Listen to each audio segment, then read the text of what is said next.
Hello and welcome to brand new and first lecture of Devish Pharmacology. Today we are going to discuss pharmacology. Pharmacology is a very big field of study of medicine and obviously it can't be taught in one single video. So this will be an introductory video in which you will learn basic fundamental concepts essential to learn pharmacology. In future I will be releasing more video lectures to discuss various advanced topics in pharmacology. With that said, hit the subscribe button and let's get started. So what is pharmacology? Before you start studying pharmacology, you must ask yourself what exactly is pharmacology. Let me explain you in simple way. Whenever you consume drugs or medicine, there are always going to be some effects on your body. Some will be positive and some will be negative. Now how can you predict whether a drug have a positive or negative effect? By understanding its mechanism of action. Every drug or medicine has its own mechanism of action. And with the understanding of it, you can predict and understand its effect. That's when pharmacology came in action. Whatever events happen in our body after consuming drugs are studied in scientific way.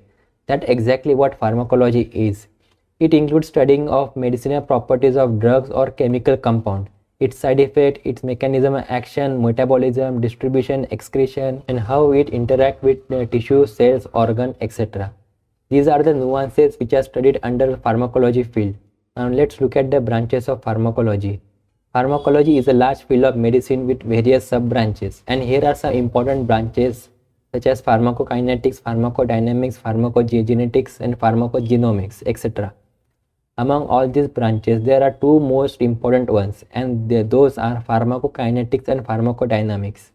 Pharmacodynamics is a study of biochemical effects of drugs on the body and its mechanism. Pharmacokinetics is a study of drug absorption, distribution, metabolism, and excretion. In simple language, what drugs does to body is pharmacodynamics and what body does to drugs is studied under pharmacokinetics. Each and every branch of pharmacology is important in its own way. For example, pharmacogenetics deals with the genetic aspects in drug-body interaction because every drug effect are slightly varying according to DNA makeup of an individual. There are pharmacogenomics which involve genomic technology like recombinant DNA technology for new drug discovery, which basically means there is lot of DNA editing like cutting, joining from one species to another species and all other cool stuff is involved. Examples are the growth hormones, interferons, vaccines like the mRNA ones.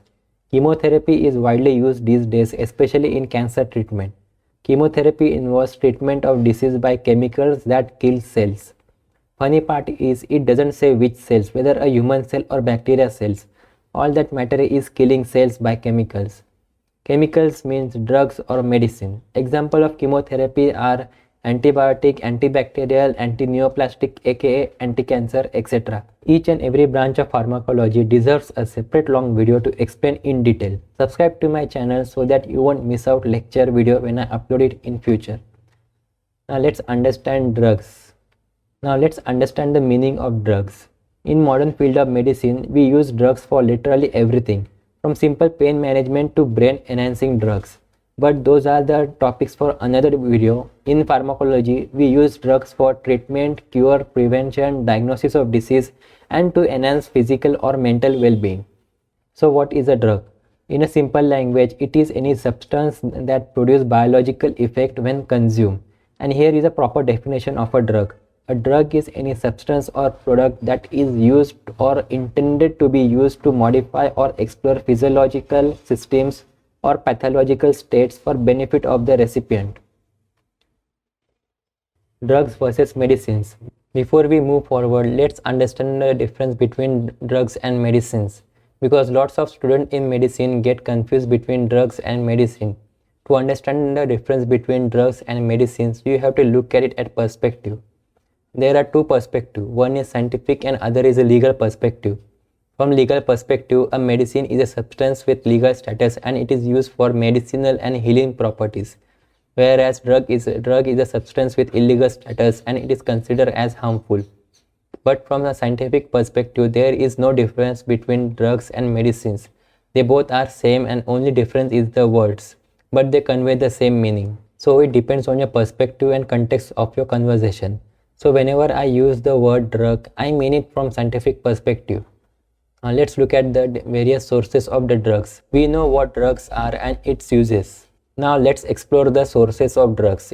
In modern medicine, there are many sources of drug, but everything boils down to these three sources: natural source, synthetic source, and plant-based sources. First is natural source, which include drugs that are obtained from plants, animal, minerals, and other natural resources. Example: opium, cod liver oil, caffeine, and etc. Second is a synthetic source, which include drugs that are made using chemical synthesis in lab. For example, quinoline, sulfonamide, and neostigmine, etc. And the third is the plant-based sources, which include drugs that are obtained from plant constituent. Example: alkaloid, glycoside, oils, tannins, etc. Now you might wonder why natural and plant sources are categorized separately. Because plants come from nature, aka natural, but plant and natural sources are not same. There is a slight difference, and only difference is plant product sources contain group of biochemicals which are produced in parts of plants such as alkaloid, glycosides, and oil. These are basically group of biochemicals found in plants. Natural sources contain drugs which are obtained from various natural resources such as opium from opium plant, cod liver oil from cod fish, and penicillin from penicillium fungus. These are various natural resources. Now let's understand the various routes of drug administration. But first you have to understand what drug administration means. Drug administration simply means it is an act of giving treatment. There are various methods of drug administration, but fundamentally there are only three routes of drug administration: oral route, parenteral route, and topical route. Oral route involves consuming medicines via mouth, example pills, syrups, tablets. This is the most common route of drug administration. Parenteral routes involve giving drugs directly into systemic circulation or bloodstream. Example: injections, inhalation, transdermal and transmucosal, etc. Topical routes where we apply medication directly on the skin or outer surface of the skin, and the main drug is absorbed into the body to reach systemic circulation. The rate of drug absorption at the site is important factor for topical route. Each and every route of drug administration has its own advantage as well as disadvantage. So that's it for today. This is an introductory video lecture for pharmacology. But in next upcoming videos, I will be uploading more videos discussing various topics in pharmacology. Subscribe to my YouTube channel so that you won't miss out. Have a nice day. Bye bye.